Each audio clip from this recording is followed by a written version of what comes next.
Bismillahirrahmanirrahim. Assalamualaikum warahmatullahi wabarakatuh.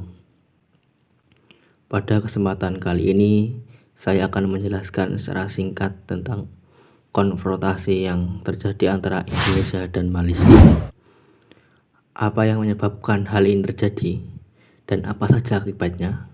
Mari kita simak bersama-sama. Masalah ini berawal dari munculnya keinginan Tengku Abdurrahman dari Persekutuan Tanah Melayu dan Lee Kuan Yew dari Republik Singapura untuk menyatukan kedua negara tersebut menjadi Federasi Malaysia. Rencana pembentukan federasi tersebut mendapat tantangan dari Filipina dan Indonesia.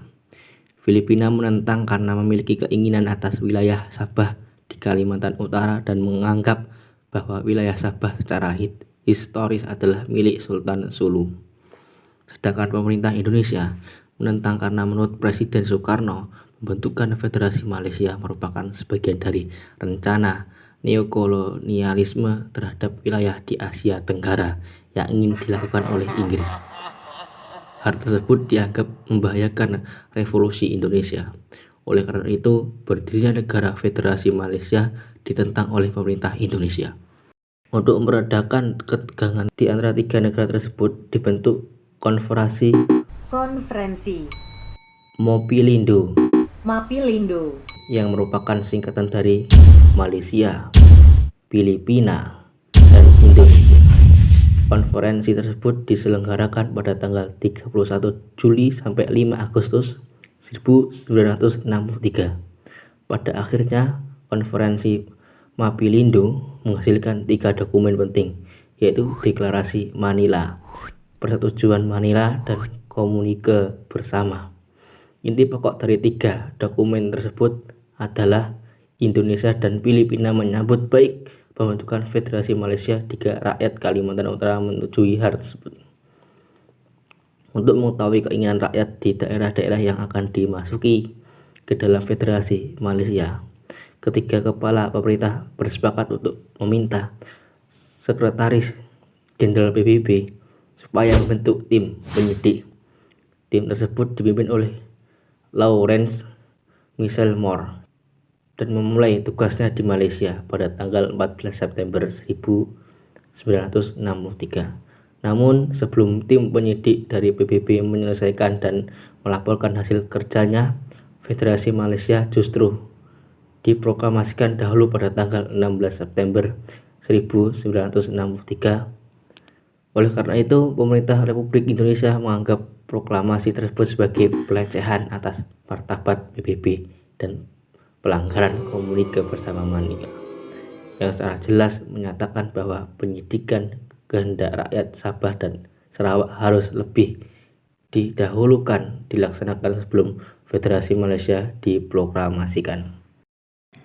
Presiden Soekarno tidak dapat menerima tindakan yang dilakukan oleh Perdana Menteri Tengku Abdurrahman karena menganggap referendum tidak dijalankan dengan semestinya.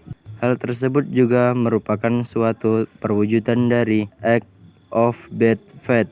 Aksi-aksi demonstrasi terjadi di kedua negara dan pada akhirnya pada tanggal 17 September 1963 hubungan diplomatik Indonesia-Malaysia diputuskan. Selanjutnya, pada tanggal 21 September 1963, pemerintah Republik Indonesia memutuskan hubungan ekonomi dengan Malaya, Singapura, Sarawak, dan Sabah.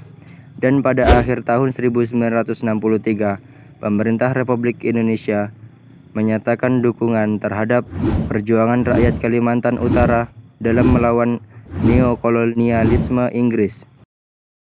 Konflik di Asia Tenggara ini menarik perhatian beberapa negara seperti Amerika, Jepang, dan Thailand. Mereka mengupayakan penyelesaian pertikaian secara damai, namun tetap saja masih belum berhasil. Di tengah berlangsungnya konfrontasi Indonesia-Malaysia, Malaysia dicalonkan menjadi anggota tidak tetap Dewan Keamanan PBB. Kondisi ini mendorong pemerintah Indonesia mengambil sikap menolak pencalonan Malaysia sebagai anggota tidak tetap Dewan Keamanan PBB. Ketika tanggal 7 Januari 1965, Malaysia dinyatakan diterima sebagai anggota tidak tetap Dewan Keamanan PBB. Dengan spontan, Presiden Soekarno menyatakan Indonesia keluar dari PBB. Walaupun Indonesia sudah keluar dari PBB, sasaran-sasaran yang ingin dicapai oleh pemerintah Indonesia terkait sengketa Indonesia-Malaysia dan perombakan PBB tetap tidak tercapai. Karena dengan keluarnya Indonesia dari PBB, Indonesia kehilangan satu forum yang dapat digunakan untuk mencapai penyelesaian persengketaan dengan Malaysia secara damai. Demikianlah sedikit penjelasan tentang konfrontasi terhadap Malaysia. Kurang lebihnya saya mohon maaf. Wassalamualaikum warahmatullahi wabarakatuh.